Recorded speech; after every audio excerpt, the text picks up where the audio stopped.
Hi everyone, it's Penny Black and Jill Foster here with another PB&J card class. And today we are on video number 8 of our 12 Days of Christmas Card Making Stash Busting Sketches. And in case this is your first time here, when I'm talking about stash, I mean products you already own, use, and love, products you've purchased but you haven't used yet, or products you purchase after watching them used and you want to be sure that you yourself actually use them. And so stash busting is this idea, or when I say it, I mean breaking through any barriers to using your stash so you can really enjoy your supplies and enjoy your hobby. So when I'm stash busting, I love to use sketches to help me, and I think they give a good starting point. They limit your choices, which can help with decision fatigue, which for me, I really need help with that when I'm crafting. And they provide structure, and they automatically give a home for those items in your stash that you've purchased and you want to use. So when I'm stash busting, I have 2 boxes. These are just old photo boxes. One is what I call my sketch box. So of all these sketches that I'm giving you in these videos, I like to prep about enough to do 3 or 4 cards with each sketch. That way I don't get too bored with it. And so I prep the basic materials and keep them in there. Then I also have a stash box, and that is where I sort of shop my supplies, my stash, new things that I've brought in that are specific for, like right now I'm doing Christmas cards, so these are all Christmas items, a mix of dies and stamps, and I'll link a video down below where you can get a more in-depth look at the stash box I'm using for these stash busting sketches. So let's get on to today's sketch and cards.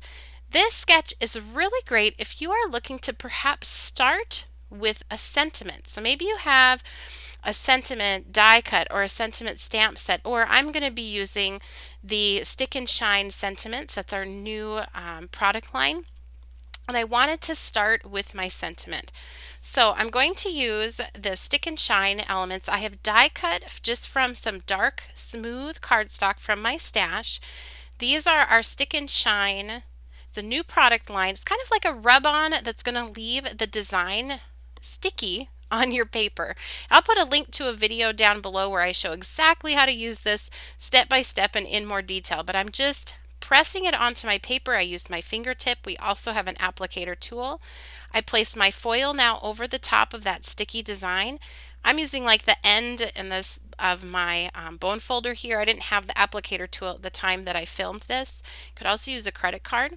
And then I am going to peel back that foil, and it's going to have gone onto that sticky design. So without any heat, you can quickly foil your paper, and we have a whole set of sentiments that you can do this for. So I went ahead and did 3 different sentiments for this sketch, giving you a look at those following that Stick and Shine design process. Then I went to my stash box and I went ahead and shopped what was in there and grabbed some creative dies. So these are some older Penny Black creative dies. And again, that's one thing I love about Penny Black products. They never go out of style. And so they are a great investment because you can keep returning to them, especially if you have some techniques like stash busting sketches that help you get back into your stash.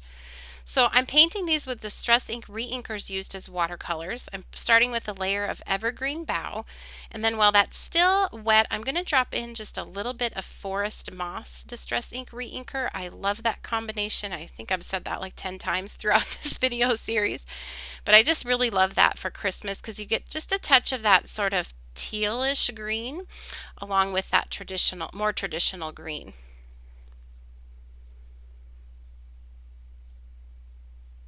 Now I will be listing all of the Penny Black supplies that I'm using down in the YouTube description box below. And I will also list all of the other supplies that I'm using. So the colors, the ink pads, everything else, the papers, everything else will be listed for you down in that description box below.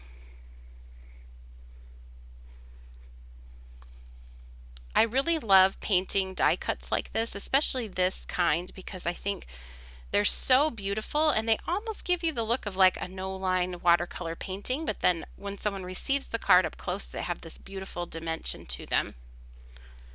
And while it's still wet, I just keep dropping in various colors. Here I'm picking up a little bit more of that forest moss and just putting it in so I get some areas of real dark and fading out to that light color that I put on first. I'm not trying for it to look perfect or perfectly blended. I want it to look and have a painted look to it.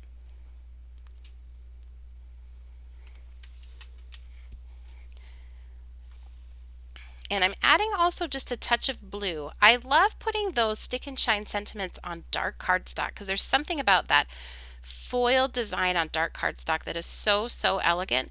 So I wanted to pull in some of that navy color up here with this faded jeans and some, I think, chipped sapphire. I'll have it down in the YouTube description box below. Distress ink reinker, just to pull some of that into the die cut that I've painted. Once that's completely dry, I'm just going to sort of dab and sponge a little bit of Toffee Crunch Memento ink on top of this. And what that will do is if there's any areas of white like around the edges of the die that don't have paint on it, it'll just hide all that and it'll look much more finished. Now I went ahead and die cut this with our zigzag stacker die, and I've grabbed one of the stencils from our stencil set, and I'm going to put this over the top. I am using tape just to make sure that the stencil rectangle is lined up in the center of that die cut piece.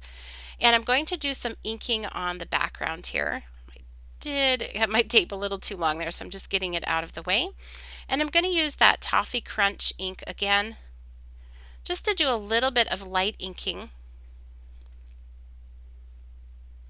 on the background.